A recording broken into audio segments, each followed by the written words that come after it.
Bismillahirrahmanirrahim. Alhamdulillahirabbil alamin. Wassalatu wassalamu ala asyrafil anbiya'i wal mursalin sayyidina Muhammadin wa ala alihi wa sahbihi ajmain amma ba'du.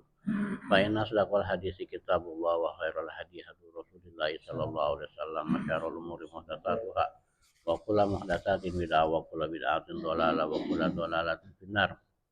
Wa bis sanadil muttasili ilal imamil mu'allif rahimahullah ta'ala wa nafa'ana bi ulumihi fi darin qol tafsir surah Ali Imran ayat 149 ya. Halaman 62 baris kedua dari bawah. Ya ayyuhalladzina amanu in tuti'ul ladzina kafaru. Wahai orang-orang yang beriman, jika kalian taat kepada orang-orang kafir, bima ya'murunakum bihi, dengan apa-apa yang mereka perintahkan atas kalian, yaruddukum ala aqabikum, maka akan mengembalikan kalian ke belakang bil kufri, kepada kekufuran. Fatan kolibu khosirin, maka kalian menjadi orang-orang yang merugi. Balillahu maulakum, tetapi Allah lah maulakum atau nasirukum, penolong kalian. Wa huwa khairun nasirin, dan dia itu adalah sebaik-baik penolong. Fa'ati'uhu, maka taatilah dia, dunahum, jangan selain mereka. Sanulqi fi qulubil ladzina kafaru, akan dilemparkan di dalam hati orang-orang yang kafir aru'ab bisukunil aini wa dhamiha, dengan sukun ain, ru'ab. Ro ainnya ain bersukun, atau ru'ub, bisa juga dibaca ru'ub. Wa dhamiha, dan dengan mendomahkan. Artinya apa? Al-khauf, rasa takut. Wa qad azamu ba'da irtihalihim, dan mereka berkeyakinan setelah azamu, berkeyakinan bukan berniat ya. Berniat, berazam setelah pindah dari Uhud, alal audi wastinsolil muslimin, untuk kembali dan memerangi, menaklukkan orang muslim. Faro'abu walam yarji'u, tapi mereka ini keder, tidak berani dan tidak kembali. Bima asyraku, dari apa-apa yang mereka syirikan, sekutukan, bisa babi isyrokihim, dengan sebab kemusyrikannya, billahi, kepada Allah, malam yunazil bihi sultana, dari apa-apa yang tidak turun kepada mereka sultana, hujah, artinya dasar, ala ibadatihi, atas ibadah mereka, wahwal asnam, yaitu berhala. Wa ma'wahun nar, dan kembali mereka itu adalah neraka. Wa bisa, dan seburuk-buruk maswa atau ma'wa, tempat kembali. Al-zalimin, orang-orang yang zalim. Al-kafirin, yaitu orang kafir. Iya. Walaqad, dan sungguh benar, walaqad shadaqakumullahu wa'dahu, dan sungguh telah membenarkan Allah kepada kalian janjinya, iyakum, kepada kalian, bin nasri, dengan penolongan.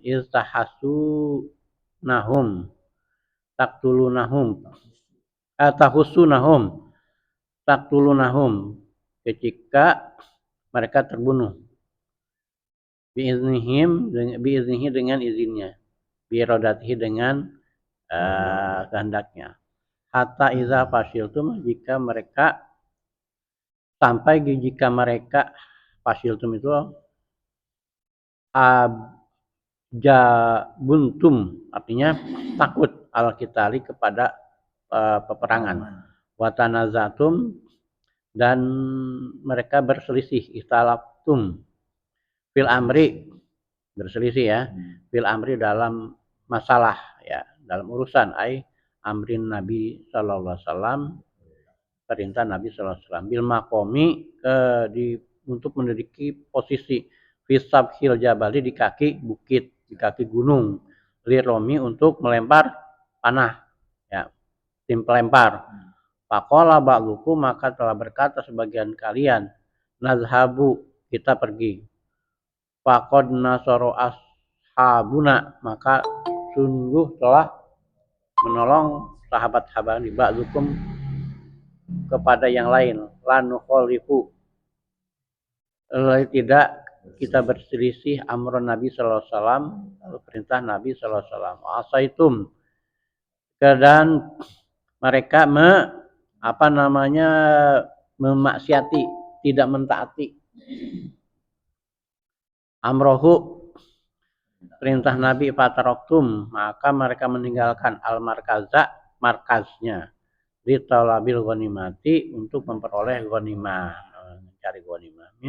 Mimba dima arokum, setelah apa yang Allah perlihatkan kepada kalian. Matuhibun, apa yang kalian cintai, minan nasri, dari pertolongan, wa jawabu id dalla alaihi maqoblahu ya. Dan jawab id ya, sini ada id, adalah menunjukkan kepada apa yang sebelumnya. Id semana akum nasrohu, yaitu mencegah kalian dari pertolongannya. Minkum, dari kalian, mayuri dunia, ada yang pengen dunia, patarkul bisa patarokal bisa baca pataroka, bisa juga patarku ya. Patarkul markazi, maka meninggalkan markaz, lil ghanimati, untuk ghanimah. Wa minkum, dan diantara mereka, mayuridul akhirah, ada yang menginginkan akhirat. Ada yang menginginkan akhirat.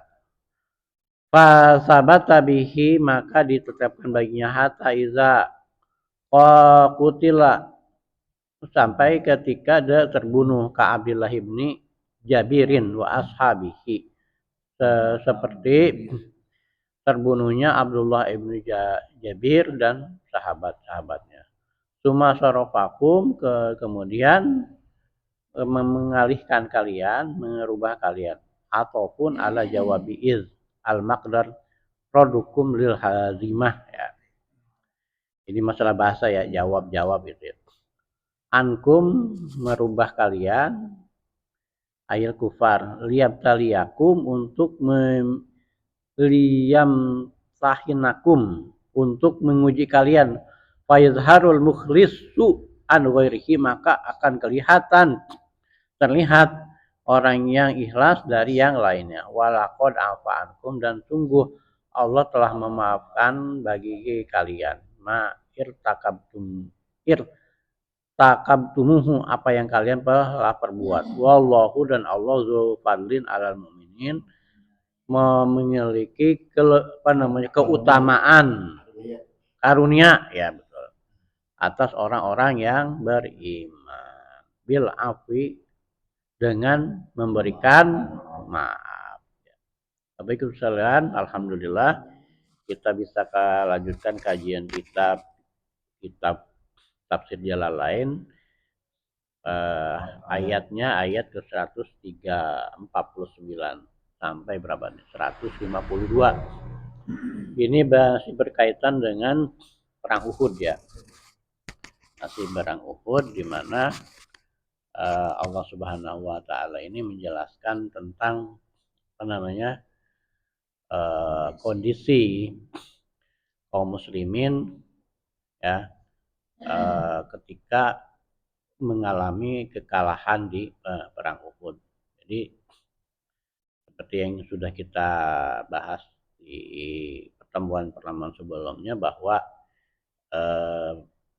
kekalahan di perang Uhud ini adalah sebuah sebuah pelajaran ya, sebuah pelajaran bahwa apa namanya kalau Allah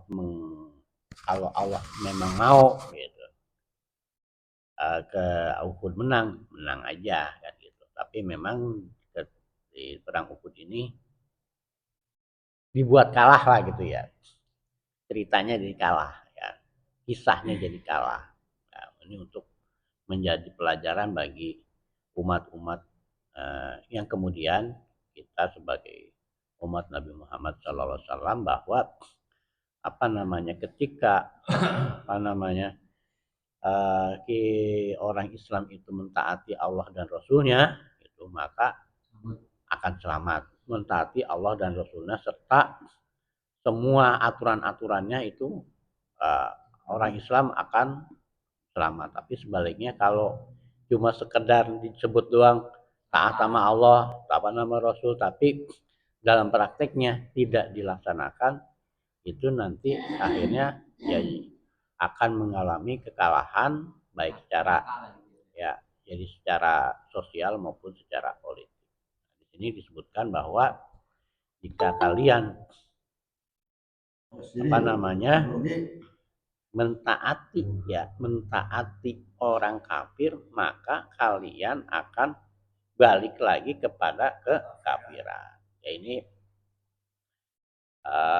hitobnya memang diarahkan kepada pengikut Nabi Muhammad yang waktu itu mereka Islamnya tuh pada baru gitu kan. Baik yang dari orang apa namanya muhajirin maupun ansor, apalagi ansor gitu. Mereka ini kan baru banget ya kalau hitungannya perang Badar itu sekitar tahun 2 atau 3 Hijriah, berarti mereka kan status keislamannya untuk ansor itu baru 2 tahun ya, 2 tahunan lah gitu. Kemudian gue nggak juga, jagung kan 3 bulan. Iya, ya itu istilah aja ya, istilah begitu barunya, kondisi barunya mereka memeluk Islam. Demikian juga orang muhajirin. Tapi mungkin kalau muhajirin itu lebih teruji lah ya. Teruji kenapa?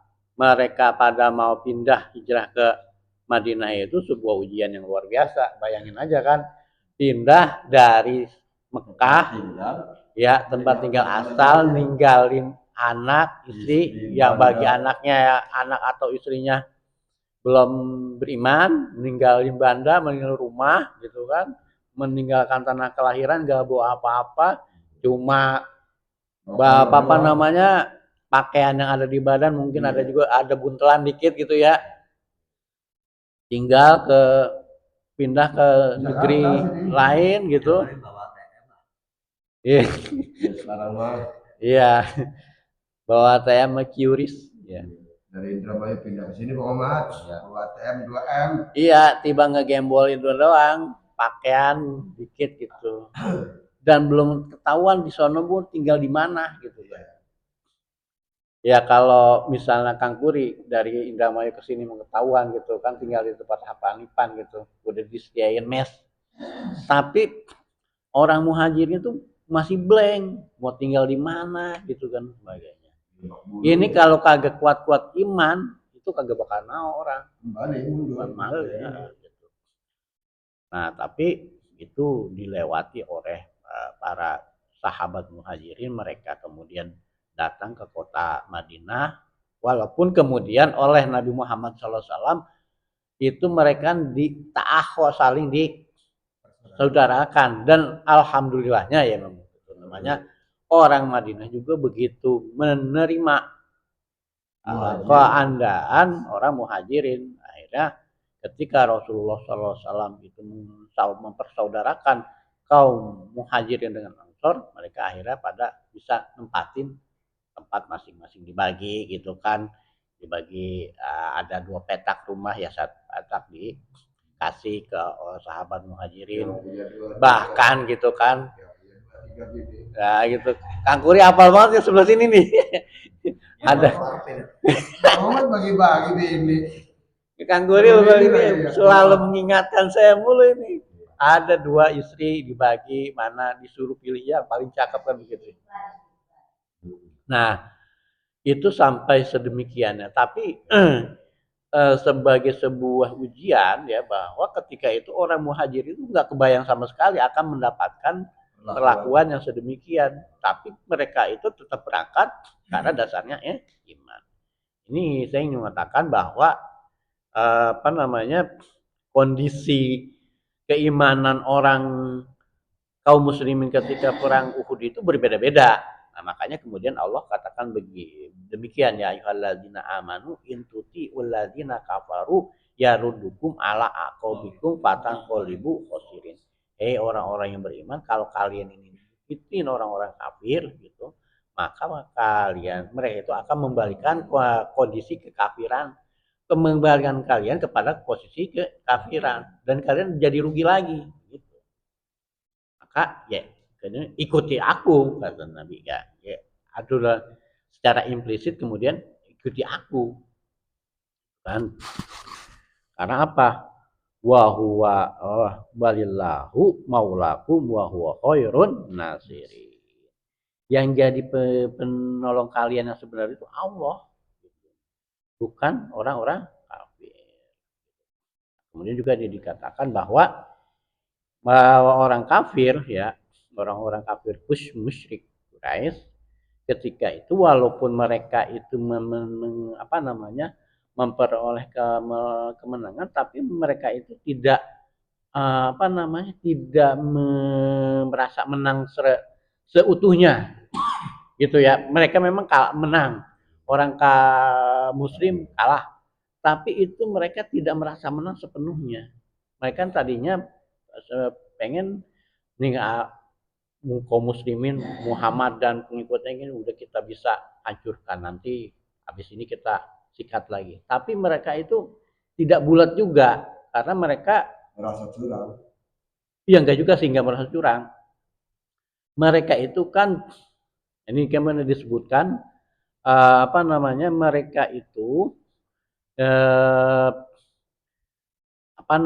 melakukan peperangan itu bukan berdasarkan malam yunazil bihi sultana. Mereka itu melakukan sesuatu perangan tapi mereka nggak jelas dasar itu apa gitu kan. Iya, kenapa? Kalau orang Islam kan jelas bahwa mereka berperang itu membela Allah, membela agama Allah, lillahi ta'ala. Tapi mereka itu li siapa? Gitu. Demi apa? Demi apa? Ya, demi apa? Demi apa gitu. Karena kalaupun demi berhala mereka itu bukan sultanan mubina, malam yuzanuzir bihi sultanan, bukan sebuah alasan yang kuat mereka itu. Mereka berperang hanya ego saja dan sebagainya gitu kan. Nah, kemudian dicampakkan, dimasukkan dalam hati orang-orang kafir itu adalah rasa takut gitu ya kan. Jadi mereka pulang ke Madinah, ke Makkah, mereka statusnya sebagai pemenang ketika perang Uhud, tapi mereka tidak bulat bahwa mereka memperoleh kemenangan. Karena walaupun mereka memperoleh kemenangan, tapi tidak membuat orang Islam yang kalah ketika itu sampai kocar-kacir, gitu loh. Pulang gitu loh. Tapi orang Islam ketika itu masih bisa bertahan, gak sampai dikejar-kejar kan gitu. Beda kondisinya ketika perang Badar. Kalau perang Badar kan udah makalah, orang kafir musyrik Quraisy ini lari terbirit-birit gitu. Kocar-kacir. Nah gitu. Ini kan secara mental berbeda gitu. Maka walaupun mereka ini ada niatan untuk melakukan ekspansi kembali, melakukan peperangan kembali setelah perang Uhud, tapi mereka tidak berani juga, mereka kecil. Artinya begini, dalam inian pemikiran orang pembesar, udah jangan kita terusin lagi, kalau kita juga menang nggak menang banget gitu kan. Buktinya hampir draw gitulah, buktinya apa? Itu buktinya mereka itu masih terus bertahan kan gitu kan. Nah, itu dasarnya mereka. Nah, secara strategi, mungkin secara strategi peperangan, uh, orang Islam kelihatan ketika itu ya nggak kalah-kalah banget, tapi secara spiritual itu Allah sanulki fi qulubihim fi qulubil ladzina kafaru, Allah masukkan rasa takut di hati orang-orang kafir itu. Artinya apa, mereka itu tidak rasa takutnya mereka dengan sebab mereka itu musyrik. Jadi memang gitu, Bapak Ibu sekalian, bahwa dasar keyakinan yang paling kuat itu adalah Allah Subhanahu wa Ta'ala. Kalau dasar berbuat sesuatu itu adalah selain Allah, materi dan sebagainya, maka itu sangat mudah untuk dikalahkan gitu. Ya, dan di sini benar banget digoyahkan. Misalnya kalau kepentingan yang sifatnya pragmatis, orang kan bisa dirayu-rayu gitu. Ngapain sih? Ituin apa sih yang lu bela gitu? Udah ikut gua aja dah. Gitu. Kalau ikut barangnya mau dikasihnya duit kecil aja. Apa deh? Sama misalnya ini kasusnya kayak kasus serangan Fajar kan gitu ya.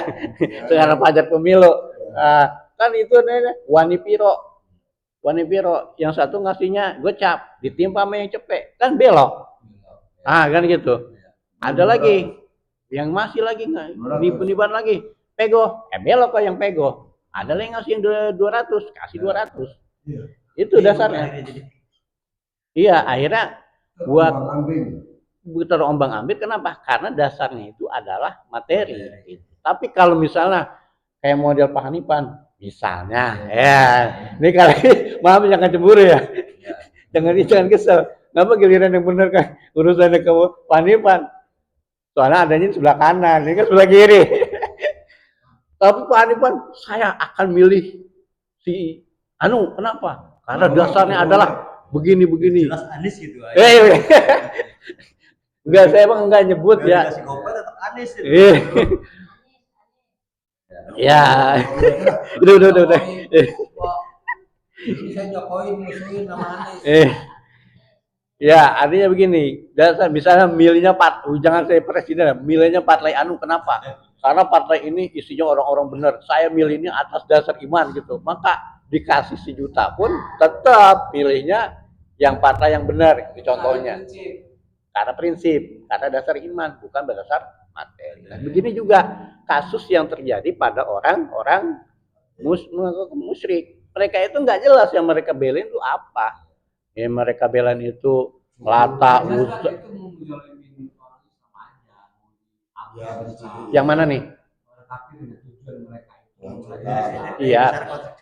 Ini konteks dulu ya. Iya, konteks dulu. Artinya memang untuk melawan orang Islam, tapi dasar perjuangan mereka ini apa? Yang bikin mereka semangat tuh apa? Mereka semangat tuh karena yang belain apa? Ya kalau di kalangan orang Quraisy ketika itu adalah selain berhala mereka itu membela gengsi. Ya gengsi kan ketika itu Abu Sufyan dan sebagainya, masa lu kalah masih Muhammad katanya, baru anak kemarin sore, lu kan udah jagoan sini, ayo teruskan. Apalagi perempuan jahilah gitu itu, Hindun dan sebagainya, itu jakenya ya lo cemen gitu. Wah, jadi atas dasar itu mereka, masa sih gua diremehin sama cewek, enggak gua. Akhirnya kok pada mau lah ya karena di gengsi tadi. Bau-bauan ini karena atasannya ngikut. Iya, dasarnya gitu lah, makanya disebut mereka tidak punya dasar. Mereka yang belain apa? Kalau penggede-penggede mendasarnya adalah gengsi, pamor sosial, pamor politik. Tapi bagi pengikut-pengikutnya mereka juga nggak punya dasar. Kenapa mereka berperang? Gitu kan. Enggak, itu juga kan maksudnya yang kayak pengikutnya nih. Yang lucu-lucu lah. Iya, Iya, krocok-krocoknya. motivasi sama yang gede-gede itu gua jamin lu keluarga lu Jamin. belum meninggal. Ya, Gitu. ada jaminan itu juga. Iya. Mereka kan selama ini mungkin ada punya utang atau Iya, apa. mati keluarga lu, saya jamin. Lu selama ini lu apa lu? Gua kasih korma, gua kasih beras, gua kasih apa? Masa giliran gua jalan perang lu diem aja? Awas lu ya, kalau nanti gua kagak kasih es krim lagi lu ya, kayak gitu. Gua kagak kasih gorengan lagi lu ya kan begitu. Ya udah gue ikut dah kan gitu. Mereka jadi dasar-dasar itu materi yang itu tidak punya alasan yang kuat kan gitu. Nah, tapi kalau orang Islam dasarnya adalah dasar keimanan. Kalau kemudian terbunuh, mati makanya mati syahid. Nah, kalau orang kafir mati ya udah mati banget. Konyol. Ya, jadi itulah apa namanya kondisinya. Nah, di sini disebut bahwa dalam apa namanya peperangan itu terjadi dua kelompok di kalangan kaum muslimin, ada yang menginginkan dunia dan menginginkan akhirat. Yang menginginkan dunia itu yang tergiur oleh inian rampasan perang. Begitu kelihatan orang yang kafir itu pada meninggalkan posisinya, meninggalkan harta rampasan apa namanya barang-barang mereka, waduh itu tuh apa namanya ada ATM tuh isinya 1 miliar, ayo kita ambil kan gitu kan. Udah jangan taatin perintah Rasul, udah yang penting itu tuh ada ATM tuh isinya banyak tuh gitu. Nah tapi ada juga yang taat tetap bertahan pada posisinya, tapi akhirnya mereka juga apa namanya terpukul, mereka tetap pada posisinya, tapi kan dari balik bukit itu Khalid bin Walid memukul pasukan Islam. Akhirnya banyaklah berguguran, di antaranya di sini Abdullah ibnu Jubair dan sahabat-sahabatnya. Ini orang-orang yang taat. Beliau ini dan rekan-rekannya mati syahid. Maka di sini disebutkan apa namanya mereka apa namanya memperoleh pahala yang besar disebabkan mati syahid ketika perang Uhud. Nah, termasuk juga Hamzah. Hamzah ini wafat syahid itu ditombak sama Wahsy, orang budak Negro ya. Itu ada apa namanya pelempar tombak ulung ya, berhasil membunuh Sayyidina Hamzah sampai kemudian ada namanya isi perutnya, hatinya dimakan oleh Hindu ya. Demikian ya. Hindu akhirnya masuk Islam ya, masuk Islam. Wahsy juga semuanya pada masuk Islam. Wahsy masuk Islam, Hindu masuk Islam. Bukan cuma saudara. Iya. Ibaratnya mereka udah saudara, tempat tinggalnya berdekatan. Iya, makanya sebenarnya perang Bara dan perang Uhud itu perang yang sangat menyayat hati dari sisi kemanusiaan. Kenapa? Bertetangga dan bersaudara, berbunuh-bunuhan. Dasarnya apa? Karena dasarnya perbedaan akidah. Wallahu a'lam bishawab. Saya kira itu saja ya. Sudah jam 4:30 lebih.